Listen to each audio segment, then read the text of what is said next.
Компаниите од секторот информатичко-комуникацијска технологија останаа стабилни за време на ковид кризата, иако некои од нив изгубиле странски пазари поради откажани договори, оценува претседателката на Стопанска комора за информатички и комуникацијски технологии МАСИТ, Анита Пешева. Таа смета дека овој сектор има огромен извозен потенцијал, привлечен е за младите и нуди можности за преквалификација на кадри. Претседателката на МАСИТ вели дека компаниите во ИКТ индустријата држат чекор со светските трендови од оваа област, но она што треба да се направи е законодавството да се прилагоди на нивните потреби. Недостатокот на инженерија е глобален проблем и предизвик со кој се соочуваат не само македонските, туку и светските компании. Поттука тие прават се за да ги задржат своите кадри, па дури да ги вратат оние кои што работат во странство. Платите се околу 1600 евра, а 85% од профитот IT компаниите го вложуваат во вработените и нивните услови за работа.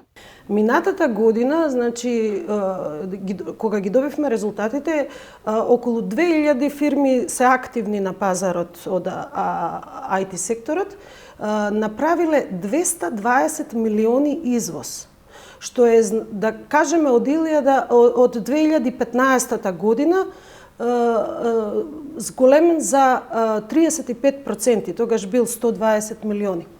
И сега, што е предноста тука? Предноста е тоа, знаете, за извоз на IT продукти, софтвер, било каков извоз од секторот на IT, вие фактички немате камиони, значи не чекате на граница. Тоа е се преку жица и тоа е, мислам, навистина иднината на оваа држава, кој тоа не го разбере, и јас мислам дека голема грешка ќе се направи. ИКТ секторот, според Пешева, треба да се стимулира со пофлексибилни закони кои сега се неприлагодени за овие компании. Како пример, таа го наведе Законот за работни односи. Тој воопшто не е прилагоден за ИКТ индустријата. Знаете, во ИКТ индустријата вие не можете да направите работно време како што е пропишано по тој закон. Значи, ако некој извезува и работи за Америка, неговото работно време почнува од 14 часот попладне, па таму до колку што трае. Ако работи за, да кажеме, за Австралија, плюс 10 часови. И вие сега тука не можете тоа така да го третирате како вообичаено. Знаете, многу гиганти во IT секторот, еве Microsoft, Facebook, Google, сите, да ви кажем, веќе разговараат и носат одлуки да и после ковид кризата да вработените можат од дома да работат скоро 50%, зашто им се покажа тоа како поисплатливо.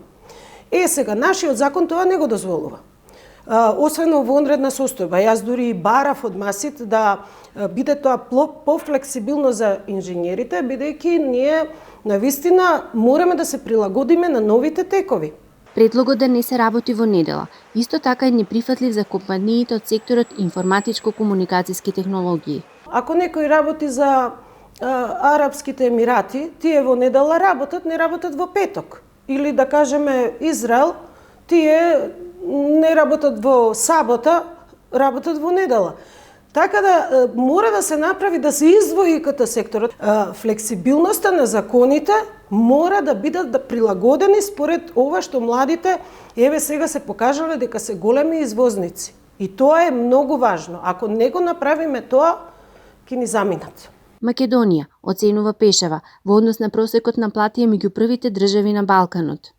Секоја држава има една тенденција да се ги прави сама законите според своите потреби на економијата. Еве ќе ви кажам дека Романија и Бугарија направија бум во овој сектор.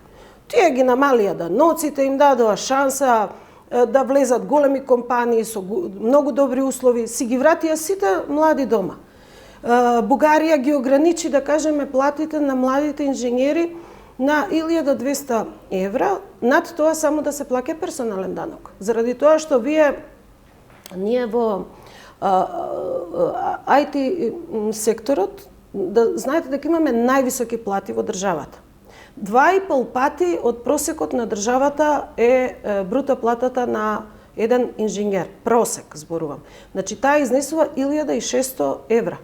Недостатокот на инженери, според Пешева, не е проблем само кај нас, туку и во развиените држави, и затоа компаниите се борат за своите вработени. Не постои компанија која што IT компанија која што не плаќа приватно здравствено осигурување за своите вработени. Значи не постои компанија која што не ги доедуцира и не им овозможува на своите вработени да добијат најразлични сертификати кои што се препознаени во цел свет. Ние и кога имаме одлив на кадри, знаете, немаме одлив на кадри од тие студенти кои што завршуваат технички, информатичко-технолошки, технички факултети, комуникацијски.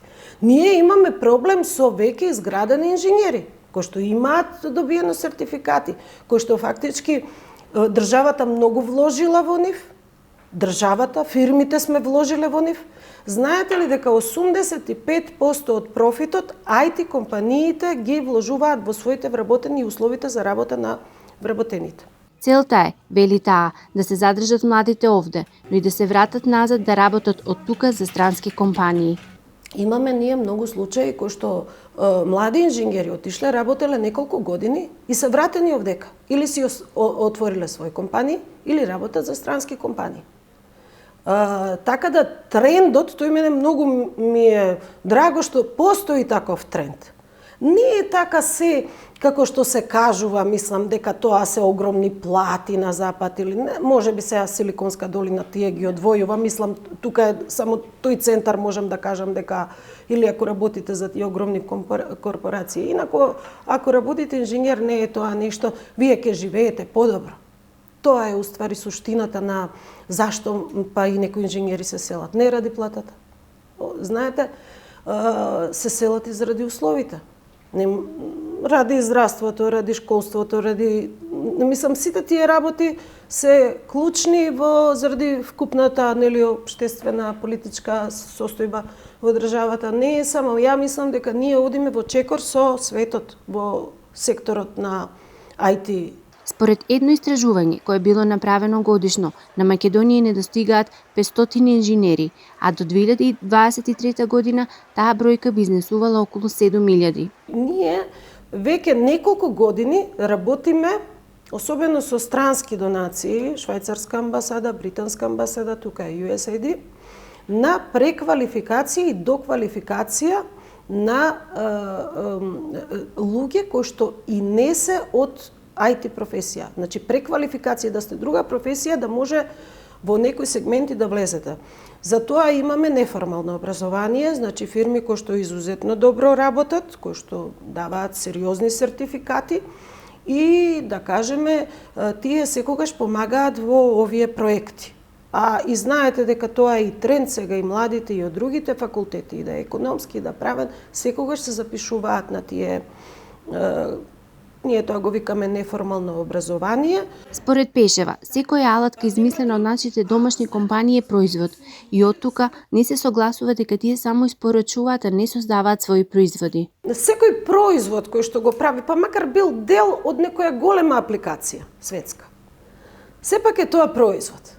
Јас не мислам дека сите компании и повеќето работат лон. Има многу компании кои што работат, мислам, години во нашата држава, каде што, да кажеме, ќе видите, ако одите по министерства, се тоа домашни фирми што работат.